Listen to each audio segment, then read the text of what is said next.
बिस्मिल्लाहिर्रहमानिर्रहीम। अस्सलाम वालेकुम। आज 18 अगस्त है और दिन है जुमे का। आज सुप्रीम कोर्ट ऑफ पाकिस्तान में बहुत अहम केस था और ये वो केस है जिससे शरीफ ख़ानदान का सियासी मुस्तकबिल जुड़ा हुआ है, जिससे चोरों डाकुओं का लुटेरों का मुस्तकबिल जुड़ा हुआ है। और ये केस फ़ैसला करेगा पाकिस्तान के अवाम के हक़ में या पाकिस्तान के अवाम के ख़िलाफ़, क्योंकि ये मामला है करप्शन का, लूट मार का, चोरी का, डकैती का, जिस बेदर्दी से पाकिस्तान के कौमी ख़जाने को लूटा गया है।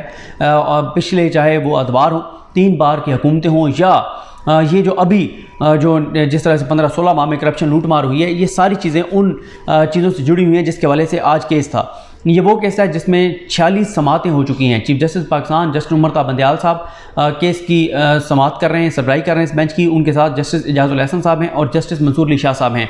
मामला यह है कि इमरान खान साहब ने नैब तरमीम को चैलेंज किया था और इमरान खान ने यह बताया था कि नैब तरमीम करके करप्शन करने वालों को, लूट मार करने वालों को NRO दे दिया गया है। और इन तरमीम के बाद हमने देखा है कि एक के बाद एक केस ख़त्म होता चला गया या केसेस की फाइलें बंद होती चली गई। और फिर जब सुप्रीम कोर्ट ऑफ पाकिस्तान ने यह सवाल किया कि आप ये कहते हैं कि 50 करोड़ आपने एक थ्रेशोल्ड तय कर दिया कि उससे ऊपर की करप्शन जो है वो नैब में जाएगी, उससे कम वाली नैब के पास नहीं जाएगी, तो उससे नीचे वाली अब कहाँ भेज रहे हैं। फिर इनको इनके लिए परेशानी बनी और परेशानी ये बनी कि आप क्या करें, क्योंकि पहले उन्होंने झूठ बोला अदालत के साथ। झूठ ये बोला कि वो चेयरमैन नैब जो हैं वो मुतल्लिका फोरम्स के ऊपर भेजेंगे, अगर वो FIS के बैंकिंग कोड का मामला है उसको भेजेंगे, एंटी करप्शन का उसको भेजेंगे। ये झूठ बोला गया अदालत से।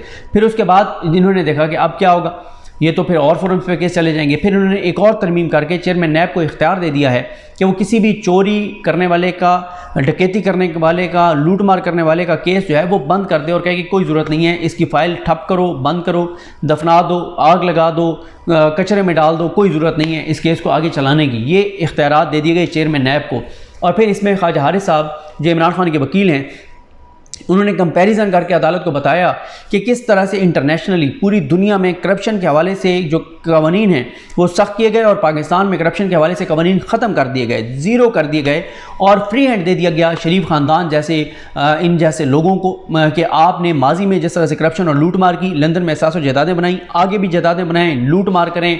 जहाँ पर आपने ये लंदन में फ्लैट खरीदे हुए उसके साथ वाली इमारत में और फ्लैट बना लें, जितने मुल्कों में कारोबार बनाना है बना लें, जो करना है कर लें। आपको पाकिस्तान का कानून पहले भी नहीं पूछता था, अब तो बिल्कुल भी नहीं पूछ सकता। लीगलाइज कर दी गया है करप्शन और लूट मार को। अब इसमें आज ये केस लगा तो एक्सपेक्ट किया जा रहा था कि क्योंकि जवाबात तहरीरी तौर पे जमा करवा दिए थे ख्वाजा हारिस साहब ने, तो एक एक्सपेक्ट किया जा रहा था कि आज जो है वो फैसला महफूज हो जाएगा और उसके बाद फैसला सुना दिया जाएगा। लेकिन आज हुआ ये कि जैसे केस की समाअत शुरू हुई तो मंसूर अली शाह साहब ने जो है वो एक अहम ऑब्जर्वेशन दी और उन्होंने बेंच पर तहफ़्फ़ुज़ात का इजहार किया। लेकिन आगे चल के उन्होंने अपना फैसला भी सुना दिया, उन्होंने बता दिया है कि वो क्या फ़ैसला करने जा रहे हैं।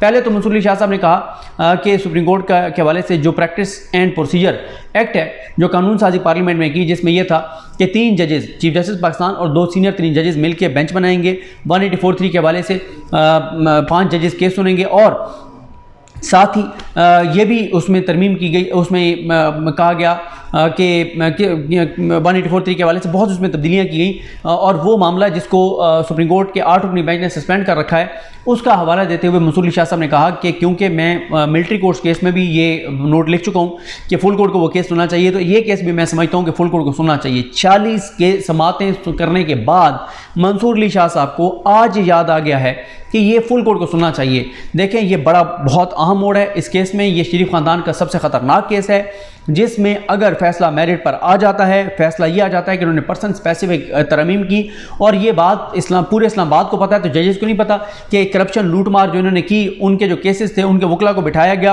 पहले वकील को कहा गया हाँ तुम बताओ कौन कौन से हम नैब के कानून में किस किस शिक को बदलें तो तुम्हारे केस, तुम्हारे जो क्लाइंट है जो फलाने लूट मार करने वाला है उसके केस ख़त्म हो जाएंगे। ठीक है, फलानी लिख लें जिनमें तरमीम करनी है, तुम बताओ तुम्हारे किस हवाले से केसेस हैं। उसने कहा ये अगर आप पार्टी का ये चेंज कर देते हैं कानून हमें फ़ायदा होगा। हो गया, सारे चोरों डाकुओं लुटेरों के वकीलों को बिठाया गया, उनसे सजेशंस ली गई और बेड़ा गर्क कर दिया गया एहतसाब के कानून का, नैब के कानून का। उसको बिल्कुल ऐसे बना दिया गया कि इनकी चोरी डकैती और लूट मार जो माजी में किया है वो सब खत्म हो जाएं केसेस, और आगे भी अगर कोई करप्शन लूट मार करते हैं उसके लिए भी कानून साजी कर दिया है कि आइंदा भी अगर करते हैं तो वो उसको अंदर बिल्कुल कवर कर दिया कि आइंदा भी हम ना पकड़े जा सकें। कानूनी तौर पर लीगलाइज कर दिया उन्होंने करप्शन को। अब उसमें मंसूर अली शाह साहब ने जब ये कहा तो एकदम सब शशतर रह गए कि ये क्या बात कर रहे हैं, ये तो इसका मतलब है कि ये तो फिर ये कह रहे हैं कि नहीं सुनना चाहिए। मखदूम अली खान साहब से उन्होंने पूछा, जो वफाक के वकील हैं, क्या आप बताएं। उन्होंने कहा जी मैं बिल्कुल सपोर्ट करता हूँ मंसूर अली शाह साहब, क्या बात है, क्या खूबसूरत उन्होंने बात किया, ज़बरदस्त बात किया, फुल कोर्ट को सुना चाहिए केस। तो फुल कोर्ट का मतलब ये है कि वो है ना कि ना 9 मन तेल होगा ना राधा नाचेगी, ना फुल कोर्ट के जजेस अवेलेबल होंगे, ना इस केस की समाअत होगी। और असल मकसद सिर्फ ये है कि उमरता बंदयाल साहब के दौर में ये फैसला ना हो। अब वैसे तो 28 अगस्त तक का टाइम दिया है बंदयाल साहब ने और कहा कि हम रोज़ाना की बुनियाद पर सुनेंगे, लेकिन अगर बंदयाल साहब फुल कोर्ट नहीं बनाते और मंसूर अली शाह साहब अगली समाअत पर आके और बेंच से अलहदगी इख्तियार कर लेते हैं तो फिर ये बेंच तहलील हो जाएगा। जब बेंच तहलील होगा तो फिर ये ज़ीरो से हेयरिंग करनी पड़ेगी। ज़ीरो से हेयरिंग करनी है तो फिर इसका मतलब ये है कि उमरता बंदयाल साहब के दौर में फैसला हो नहीं सकता। काजी साहब आएंगे तो वो इन नैब तरमीम को बरकरार रखेंगे जो अब तक नज़र आ रहा है शरीफ ख़ानदान की जो एक्सपेक्टेशंस हैं। तो इस तरह से शरीफ ख़ानदान को फ़ायदा होगा। और अगर मेरिट पर फैसला आ गया और वो तरमीम जो हर पाकिस्तानी को नज़र आ रहा है कि पर्सन स्पेसिफिक हैं, चोरों डाकुओं लुटेरों को बचाने के लिए हैं, तो उन तरमीम के गलदम होने से इनके केसेस दोबारा जो है वो बहाल हो जाएंगे। और आज ख्वाजा हारिस साहब नहीं आ सके थे, उनके जो मुआविन हैं डॉक्टर यासिर, वो बड़े कम्पिटेंट वकील हैं, बल्कि उमरता बंदयाल साहब ने पूछा कि ये जो पिटीशन ड्राफ्ट की गई है उसके बाद कुछ और अहम जो जवाबात हैं, कुछ अहम पॉइंट्स जो हैं अदालत को लिख के दिए गए हैं, तो क्या ये आपने ड्राफ्ट किया? उन्होंने कहा जी मेरा इनपुट था, मैंने इसमें कंट्रीब्यूट किया है, लेकिन लिखा ख्वाजा हारिस साहब ने। तो उन तारीफ़ की डॉक्टर यासिर साहब की, chief justice Pakistan justice उमरता Bandial साहब ने, और कुछ बहुत सी चीज़ें उन्होंने लिखी भी होंगी, तो लेकिन उन्होंने जैसे एक सीनियर का एहतराम होता है तो डॉक्टर यासिर साहब ने जो क्रेडिट दिया वो ख्वाजा हारिस साहब को दिया कि ख्वाजा हारिस साहब ने लिखी। फिर आज ख्वाजा हारिस साहब क्योंकि आई नहीं थी, उनकी तबीयत ठीक नहीं थी, उस पर बहुत ज़्यादा माजरत की यासिर साहब ने। और फिर डॉक्टर यासिर ने बताया कि ख्वाजा हारिस जो हैं वो इमरान खान के जो केसेस हैं, इस वक्त सैकड़ों इमरान खान के ऊपर केसेस हैं, और कुछ केसेस में वो वकील हैं, एक दिन में वो 3 अदालतों में पेश हुए हैं, ट्रायल कोर्ट में पेश होते थे, फिर हाई कोर्ट जाते थे, फिर सुप्रीम कोर्ट आते थे। उन्होंने कहा वो तो उन्हीं कदमों पे खड़े हैं पिछले 3 माह से, मतलब वो तो उनको तो एक तरह से जैसे कहते हैं बैठने की फुर्सत नहीं मिल रही, मुसलसल केसेस, इधर केस उधर केस, इधर जाते हैं उधर जाते हैं, मुसलसल इमरान खान के ऊपर केसेस हैं, तो इसलिए हमें ताख़ीर हो गई जवाब जमा कराने में, लेकिन जवाब जमा करा दिया गया है। उमरता बंदयाल साहब ने कहा उनको, मखदूम अली खान साहब को, जब वो ये कह रहे थे कि पहले आप काबिल समाअत होने पर फैसला करें, उन्होंने कहा उस पर भी हम फैसला साथ देंगे, लेकिन आप क्यों अवॉइड कर रहे हैं, क्यों नहीं आप दलाइल देना चाहते, क्यों नहीं आप मेरिट पे बात करना चाहते? और आप कह रहे हैं कि एक केस में क्योंकि फैसला आ चुका है काबिल समाअत होने और ना होने के हवाले से चीज़ें, तो आप उसमें उन्होंने 2 चीज़ें कही। एक तो उन्होंने कहा कि जो मेजॉरिटी का की राय होती है वो सुप्रीम कोर्ट का, अदालत का वो फैसला होता है, और अगर ओपिनियन जो है वो अक़लियत में ओपिनियन है, इख्तिलाफी नोट है, तो ज़ाहिर है वो अदालत का फैसला तो नहीं है, फैसला तो मेजॉरिटी का है।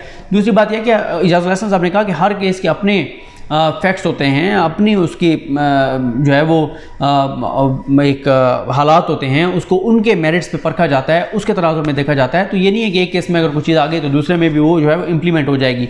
तो ये उन्होंने बात कही है।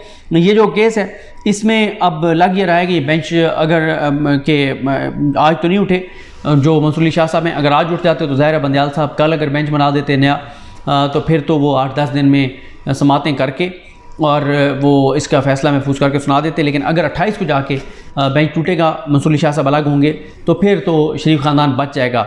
वरना शरीफ ख़ानदान के लिए सबसे ख़तरनाक ये केस है, क्योंकि केसेस बहाल हो जाएंगे और फिर बड़ी इनके लिए मुश्किलात होंगी। इसके अलावा बंदयाल साहब ने ये कहा कि मखदूम अली खान साहब को कि ये केस इतना मुनफरिद है कि आप चाहते हैं कि जो कानून से हटकर इसको चलाएँ। बंदयाल साहब ने यह भी कहा कि आप प्रॉब्लम्स क्रिएट ना करें, आप दलाइल दें, आप सोल्यूशन दें, आप बात करें और आप जो है वो कंक्लूड करें। 46 समातें हम कर चुके हैं, ये 47वीं समात है। और उन्होंने कहा कि ये जो जजेज़ में इख्तलाफ है, आपने ज़िक्र किया कि इख्तलाफ था कुछ जजेज़ का, वो जो 4-3 और 3-2 वाली बात कर रहे हैं आप, तो उसमें उन्होंने कहा कि इख्तलाफ होना चाहिए जजेज़ में, हर एक अपना एक वो जो भी वो तशरीह करता है आइन की, कानून की, तो उसकी अपना एक पॉइंट ऑफ व्यू होता है, और यही खूबसूरती है। उसके बाद चीफ जस्टिस ने कहा कि आप जो है वो क्यों कतरा रहे हैं मेरिट पर दलाइल देने से। और बंदयाल साहब ने यह भी कहा कि क्योंकि मंसूर अली शाह साहब ने तो अपना फ़ैसला सुना दिया, वो ये कहते हैं कि 47 समातों में अब तक उनको इस सवाल का जवाब नहीं मिला कि जो करप्शन लूट मार अगर किसी ने की है और उसको नैब के कानून को बदल के उसके चैप्टर क्लोज कर दिया गया, तो अवाम को इसमें क्या नुकसान है। ख्वाजा हारिस साहब ने ये दलाइल दिए थे कि ये अवाम के टैक्स का पैसा था, लूटा हुआ पैसा अगर वापस आएगा तो अवाम पर खर्च होगा। तो इस पे मसूली शाह साहब कहते हैं कि ये कैसे, मतलब ये कैसे डिसाइड होगा कि मिसाल के तौर पे अगर कि वो किस शहर में कहाँ पे खर्च होना है, तो वो अभी तक ये एक तरह से फैसला उन्होंने सुना दिया है कि ये तरमीम बिल्कुल ठीक है और हम इन तरमीम को कलअदम नहीं करने जा रहे, यानी अपनी हद तक मंसूरी शाह साहब ने फैसला भी सुना दिया है। और साथ ही मंसूरी शाह साहब कहते हैं कि पहले दिन से पूछ रहा हूँ कि नैब तरमीम किन बुनियादी हकूक़ से मुतसादिम है। आज 47 समातों के बाद भी मुझे तसल्ली बख्श जवाब जो है वो नहीं मिल सका। तो जो डॉक्टर यासिर साहब ने उन्होंने बताया कि अदालत को तहरीरी तौर पर तमाम जवाबात हम दे चुके हैं और उन्होंने कहा कि हमने इस हवाले से और बाद में जो इन्होंने कुछ तरमीम की उन चीज़ों पे भी हम अपना तफसीली तौर पे जो मौक़िफ़ है वो दे चुके हैं। चीफ जस्टिस पाकिस्तान ने कहा कि ये बहुत तवील समात इसकी हो चुकी है, 47 समातें हो चुकी हैं। उन्होंने अपना हवाला देते हुए कहा कि क्योंकि उनकी रिटायरमेंट करीब है तो उनके लिए बड़ा ये एम्बेरसमेंट होगी कि वो इस केस का फ़ैसला ना करके जाएँ, वो इस केस का फ़ैसला करके जाना चाहते हैं। लिहाजा आप 28 को तैयारी करके आएँ, आपने जो दलाइल देने हैं दें, रोज़ाना की बुनियाद पर हम केस सुनेंगे और मैं इस केस का जाने से पहले फ़ैसला सुनाना चाहता हूँ।